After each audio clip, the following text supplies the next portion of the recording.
Rey Mysterio, look at this!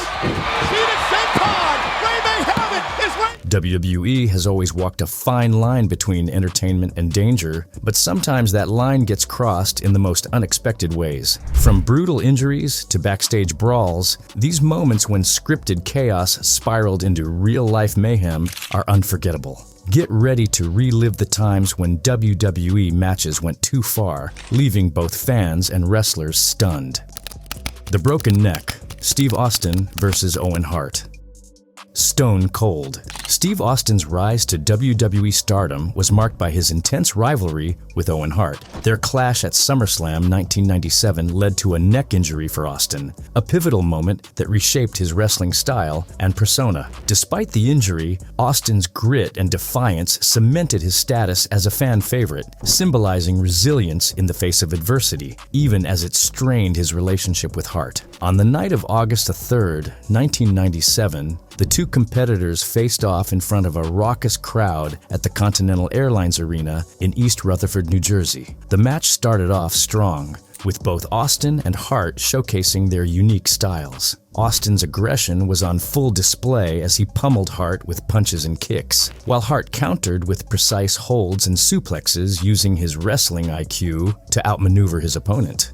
But as the match reached its climax, a tragic mistake occurred that would alter the course of both men's careers. Hart set Austin up for a reverse tombstone piledriver, a move that, when executed properly, looks devastating, but is designed to protect the opponent. The traditional tombstone involves the wrestler dropping to their knees, with their opponent's head safely cushioned between their legs. However, Hart executed the move by sitting down instead of dropping to his knees, causing Austin's head to hit the mat directly.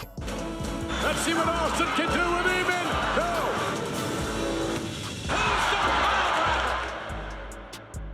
Go! In an instant, the atmosphere in the arena changed. Austin lay motionless, temporarily paralyzed from the neck down. The crowd, sensing something had gone horribly wrong, fell silent. Hart, realizing the gravity of the situation, stalled by taunting the audience and pacing around, hoping Austin would recover enough to finish. Amazingly, Austin, with sheer determination, crawled toward Hart, rolling him up in a small package for a pinfall victory. The move was sloppy, lacking finesse, but it ended the match without further harm. Austin then collapsed, unable to celebrate as the reality of his injury set in. Diagnosed with a bruised spinal cord and temporary paralysis, Austin's career seemed in jeopardy. Doctors warned that any further trauma could cause permanent paralysis or even death. Forced to take time off, Austin remained in the spotlight through non-wrestling segments, delivering his signature stunner and engaging with Vince McMahon, keeping his stone-cold persona alive during his recovery and fueling his rise to superstardom. I thought I was never going to walk again, ever. I remember going to the back. I sat down on a bench, and I was in a world of hurt, and I was confused. I didn't know what was going to happen to me, Austin said at the time. When you come that close to almost being paralyzed for the rest of your life, it really effing your head up. When Austin returned to the ring, he adapted his wrestling style to focus more on brawling than technical maneuvers, protecting his injured neck. This change resonated with fans who appreciated his realistic, tough approach. The injury, rather than ending his career, became central to his stone-cold persona, highlighting his resilience. However, it strained his relationship with Owen Hart, who Austin felt didn't properly check on him after the match. Though Hart apologized, they never fully reconciled before Hart's death in 1999. The injury's long-term impact eventually forced Austin to retire in 2003, ending a legendary career, but cementing his status as one of WWE's toughest and most beloved figures. Batista versus Booker T, a backstage brawl. A king resides in the WWE. All hail King Booker! A ruthless king, a vengeful king, a king who rules with an iron fist. The tension between Batista and Booker T escalated in 2006 when Batista's meteoric rise to WWE stardom began rubbing some veteran wrestlers the wrong way. Booker T, a seasoned 5-time WCW champion, reportedly felt Batista hadn't paid his dues and was disrespectful, especially after Batista allegedly called the SmackDown roster lazy. This simmering animosity boiled over during a backstage altercation that turned into a real fight, highlighting the growing friction within the WWE. WWE ranks. It's always going to be testosterone. You know, men a lot of times don't agree with each other, and that's all it was. It was a disagreement. You know, him and I, we settled our disagreement. The situation reached a boiling point during a commercial shoot for the upcoming SummerSlam event. According to reports, the tension between Batista and Booker T finally snapped when Booker T confronted Batista about his perceived lack of respect. The confrontation began verbally, with Booker T questioning Batista's attitude, particularly his tendency to avoid shaking hands with his colleagues, a long-standing tradition of respect in the wrestling business. As the exchange heated up, what began as words quickly escalated into physical violence. The two men, both towering figures in their own right, squared off in a real fight, something that almost never happens in the highly controlled environment of WWE. Witnesses described it as a brutal brawl, with both men landing significant blows. Despite being outmatched in size and strength, Booker T reportedly got the better of Batista during the scuffle, using his street fighting experience from his younger days. The fight was eventually broken up by other wrestlers, but not before both men had sustained visible injuries. Batista, who was on the losing end of the fight, tried to continue the brawl even after it had been broken up, which only added to the chaotic nature of the incident. The situation was so severe that Vince McMahon, the WWE chairman himself, had to step in and mediate between the two, forcing them to resolve their differences. The Animal spoke about it in his 2007 autobiography, Batista Unleashed. No matter how I felt, I should have at least been respectful and said hello, not acted as if he didn't exist, he wrote. He's earned respect in this business. I didn't show it, and I was wrong. WWE, known for capitalizing on real-life tensions for storylines, surprisingly chose to keep the Batista versus Booker T backstage brawl under wraps. This 2006 altercation, fueled by Batista's rapid rise and perceived arrogance, was quietly managed behind the scenes without being featured in any WWE programming. The fight, however, left a lasting strain on their relationship. Batista later admitted fault in his autobiography, acknowledging that his lack of respect contributed to the incident. While both men continued to achieve success in WWE, Batista as a top star and Booker T eventually entering the WWE Hall of Fame, the brawl remains one of the most talked about backstage incidents, reminding fans that even in scripted entertainment, real emotions can flare. Brock Lesnar's brutality. Brock Lesnar versus Randy Orton. The 2016 SummerSlam event was supposed to be one of WWE's marquee shows, but what unfolded during the main event between Brock Lesnar and Randy Orton shocked fans and left a lasting impression on the wrestling world. This match wasn't just memorable for its star power, it became infamous for how far it went, blurring the lines between scripted entertainment and real violence. The build-up to the SummerSlam match between Brock Lesnar and Randy Orton was intense, to say the least. Both men were veterans of the ring, with multiple championships under their belts. Lesnar, known as the Beast Incarnate, had a reputation for his ferocious style and legitimate MMA background, which added an air of unpredictability to his matches. Orton, the Viper, was no slouch either, known for his cunning and brutal finishing move, the RKO. The match was billed as a clash of titans, with WWE promoting it heavily as a must-see encounter. Fans were eager to see how Orton would handle the unstoppable force that was Lesnar, especially after Lesnar's recent return from the UFC, where he had proven himself as a legitimate fighter. The anticipation was high, and the tension leading up to the event was palpable. When the match finally happened, it didn't take long for things to go off script, or at least appear to. Lesnar dominated much of the bout, using his overwhelming strength to keep Orton on the defensive. But it was the ending that shocked everyone. Out of nowhere, Lesnar delivered a series of brutal elbow strikes to Orton's head. One of these elbows connected so hard that it caused Orton to bleed profusely in the middle of the ring. The sight of blood pouring from Orton's head stunned the audience. The cut was deep, and Orton was left lying in a pool of his own blood as Lesnar stood over him, looking every bit the vicious monster WWE had portrayed him to be. The match was called off, with Lesnar declared the winner by technical knockout, a rare outcome in professional wrestling.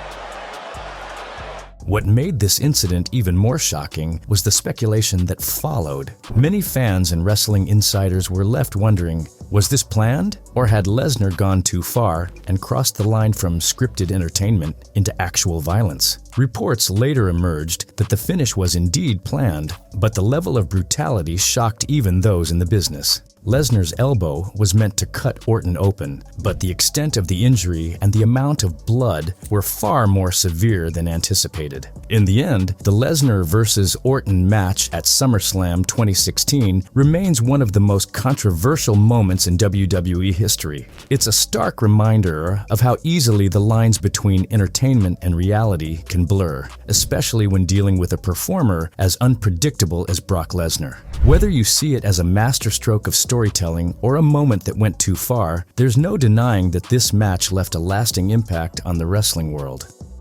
The real-life heat: Edge versus Matt Hardy. To understand the intensity of the Edge versus Matt Hardy feud, it's essential to first know the backstory. Matt Hardy and Lita were a real-life couple, having dated for several years. Their relationship was well known among WWE fans, as both were popular wrestlers who often appeared on screen together. However, things took a dramatic turn in 2005 when Hardy discovered that Lita had been having an affair with his close friend and fellow WWE superstar, Edge. The revelation was not just a personal blow to Hardy, but also led to significant tension behind the scenes in WWE. The affair became public knowledge, largely due to Hardy's candid posts on social media, where he expressed his heartbreak and anger. Fans quickly caught wind of the scandal, and the situation became a hot topic in the wrestling world. The WWE universe was divided, with many siding with Hardy and vilifying Lita and Edge for their actions. Instead of keeping this real-life drama behind the scenes, WWE decided to turn it into an on-screen storyline. Vince McMahon, the chairman of WWE, saw an opportunity to capitalize on the genuine animosity between Hardy and Edge. The feud was born out of real emotions, making it feel more authentic than any scripted rivalry could ever be. Matt Hardy was initially released from WWE shortly after the affair came to light, but the overwhelming support from fans led to his rehiring. Upon his return, the rivalry with Edge was immediately reignited on television. The storyline was raw and intense, with both men cutting promos that blurred the line between fiction and reality. Hardy's anger was palpable, and Edge embraced his role as the villain who had betrayed his friend. Their matches were equally intense, with the culmination being a brutal encounter at SummerSlam 2005. The two men didn't hold back, with their real-life animosity spilling into their in-ring performances. The match ended in a bloody affair, with Hardy losing consciousness after Edge delivered a devastating blow to his head. While the outcome was predetermined, the intensity of the match left fans questioning just how much of it was real.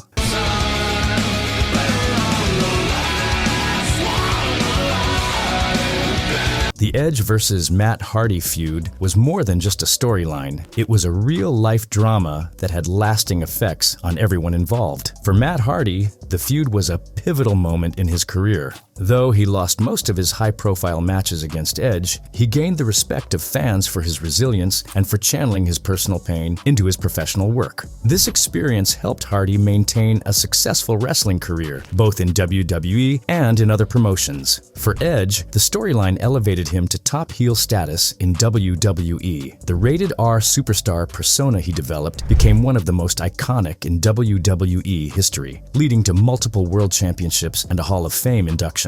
Lita, however, faced significant backlash from fans due to her involvement in the real-life affair with Edge. Although she continued to perform, the negative reactions she received impacted her in-ring career. Despite the controversy, all three wrestlers remain influential figures in wrestling history, with this feud standing as a testament to WWE's ability to blur the lines between reality and fiction. The Shoot incident: The Undertaker versus Brock Lesnar.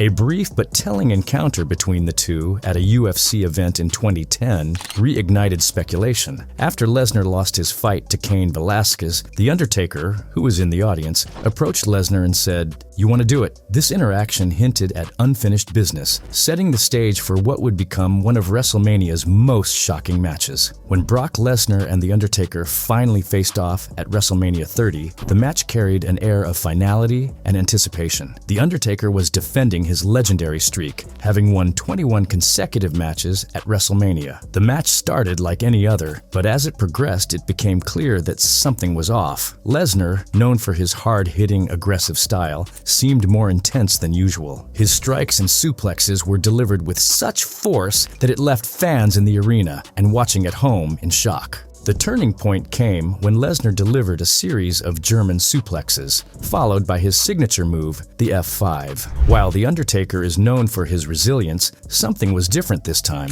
It was later revealed that early in the match, The Undertaker had suffered a legitimate concussion, likely due to one of Lesnar's heavy blows. Despite the injury, The Undertaker continued the match, but it was evident that he was not at full capacity. Lesnar capitalized on The Undertaker's vulnerability, delivering a third F5 that led to one of the most shocking moments in WWE history. Lesnar pinned The Undertaker, ending the legendary streak. The arena fell into a stunned silence as fans couldn't believe what they had just witnessed. The Undertaker, who had been an unbeatable force at WrestleMania, had finally been defeated, and in such a brutal fashion. He's got it! Undertaker up at his shoulders again! Not again! Going for a triple! A third F5 to The Undertaker! The aftermath of this match left a lasting impact on everyone involved. The Undertaker was rushed to the hospital immediately after the match, where it was confirmed that he had suffered a severe concussion and other injuries. This incident highlighted the dangers of professional wrestling, where even the most experienced performers are at risk when the action becomes too real. For Brock Lesnar, the match solidified his reputation as one of the most dangerous men in WWE. His victory over The Undertaker wasn't just a storyline triumph. It was a testament to his physical dominance and legitimacy as an athlete. Lesnar's background in mixed martial arts and his unrelenting style in the ring made him a unique and formidable opponent, blurring the lines between scripted violence and real aggression. The match at WrestleMania 30 is remembered not just for its shocking outcome, but also for the real-life consequences it had on The Undertaker's career. It marked the beginning of the end for The Undertaker's in-ring career,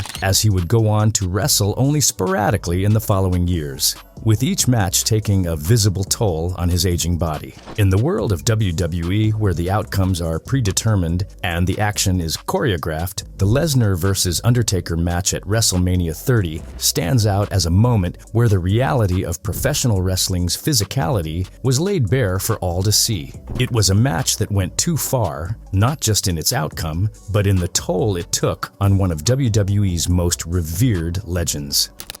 The Stiff Punch, JBL versus the Blue Meanie. Alright, picture this. It's 2005 and WWE is hosting its ECW One Night Stand pay-per-view, a tribute to the hardcore wrestling promotion that pushed boundaries like no other. But beneath all the nostalgia, there was real tension brewing between two guys JBL, John Bradshaw Layfield, and the Blue Meanie. To set the stage, let's talk about these two. JBL, a WWE veteran known for his hard-hitting, aggressive style and brash personality, wasn't exactly a fan favorite backstage. He had a reputation for being a bit of a bully, especially toward guys he thought were beneath him. The Blue Meanie, on the other hand, was a longtime ECW original, goofy, fun-loving, and in JBL's eyes, not someone to be taken seriously. Now, here's where the bad blood starts to boil. Before the infamous incident, Meanie had made some not-so-friendly comments about JBL in interviews, calling him a backstage bully and accusing him of using his influence to make others miserable. JBL, being JBL, didn't take kindly to those remarks. So, when the two found themselves in the same ring at the ECW One Night Stand event, things were bound to get heated. Now let's get to the juicy part, the incident itself. It's the final moments of the night, and there's an all-out brawl in the ring, with ECW originals battling WWE superstars. Bodies are flying, chairs are swinging, and the crowd is loving it. But amidst the chaos, JBL spots the Blue Meanie. And what does he do? He sees an opportunity to settle some scores. JBL charges toward the Blue Meanie and, out of nowhere, starts laying in some of the stiffest, most brutal punches you can imagine. This wasn't your typical WWE choreography. These punches were real, and you could feel it. The cameras caught JBL absolutely hammering Meanie's head, blood streaming down his face. The fans had no idea what was happening. Was this part of the show, or was there something more to it? Those watching closely could see it wasn't scripted at all. JBL was legitimately assaulting Meanie, taking out all that pent-up frustration from months of bad-mouthing. And the Blue Meanie, he was left trying to protect himself, completely caught off guard by the sudden attack. You could see in his eyes this wasn't just another wrestling spot. He was genuinely in trouble. I felt this punch right on my scar, a recent injury from wrestling, and I went, "What the hell?" I turned around. There was JBL. He started throwing shots. He did the hockey thing, pulling my shirt over my face, and began throwing live rounds. He had a fistful of rings, so I was like, I ain't gonna take this. So I snatched a headlock as much as I could on a 6'6" man, and I started throwing punches back. We kinda got pulled apart.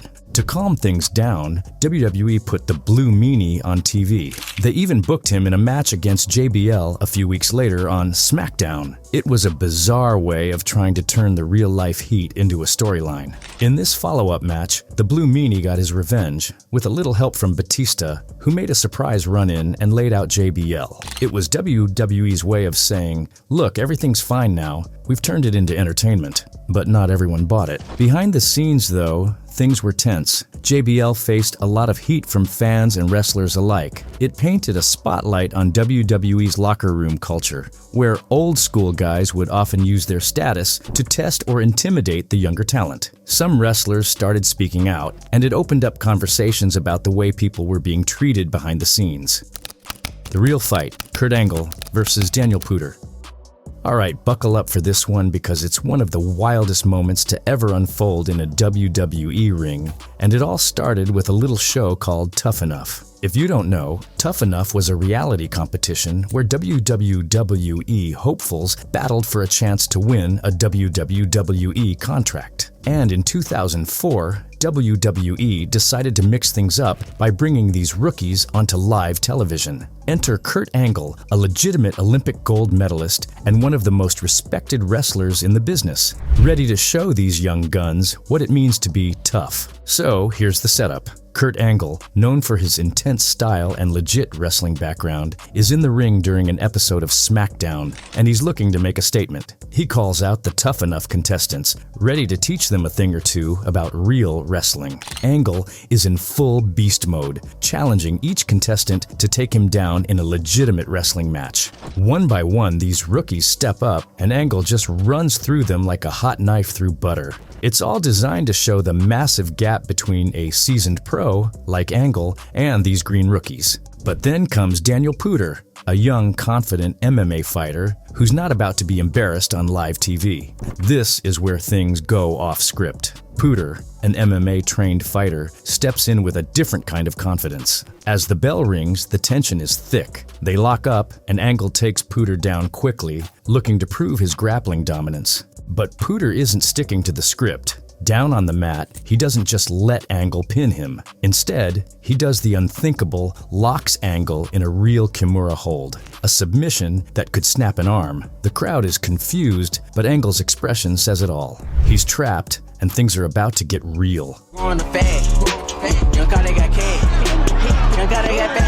The referee, sensing the danger, quickly counted an awkward 3 count to end the match before things could escalate. Even to casual fans, it looked off, but Puder had put Kurt Angle in a real submission hold that could have seriously injured him.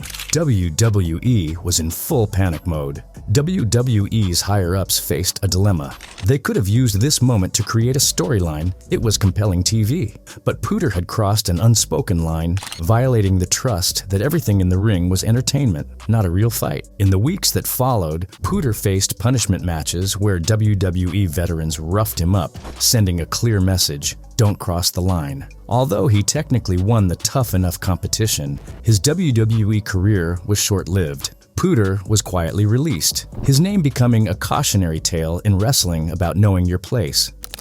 Real-life heat boils over. Goldberg versus Bret Hart. At Starrcade 1999, WCW's flagship event, Bret Hart, the WCW World Heavyweight Champion, faced Goldberg, a massive star with an undefeated streak. The stakes were high as WCW battled WWE in the Monday Night Wars. While anticipation was intense, concerns lingered backstage. Goldberg, despite his fame, was still inexperienced and known more for his intensity than technical skill. Bret, a seasoned perfectionist, had worries about Goldberg's ability, but was determined to make the match work, until disaster struck. During the match, everything seemed to be going smoothly, at least at first. The crowd was buzzing, and the two men were going back and forth, exchanging blows and building up the drama. But then it happened. The kick that would change everything. Goldberg, aiming to deliver a super kick, mistimed it completely. His boot connected flush with Bret Hart's head, harder than intended. To the casual viewer, it looked like just another wrestling move, but for Bret, it was a devastating blow. That kick caused a severe concussion, a concussion so bad that it rattled Bret to his core. Yet, being the consummate professional, Bret continued to wrestle, finishing the match despite the obvious daze he was in. But it was clear something wasn't right. Bret's movements became sluggish, his reactions slowed, and he wasn't the same after that moment.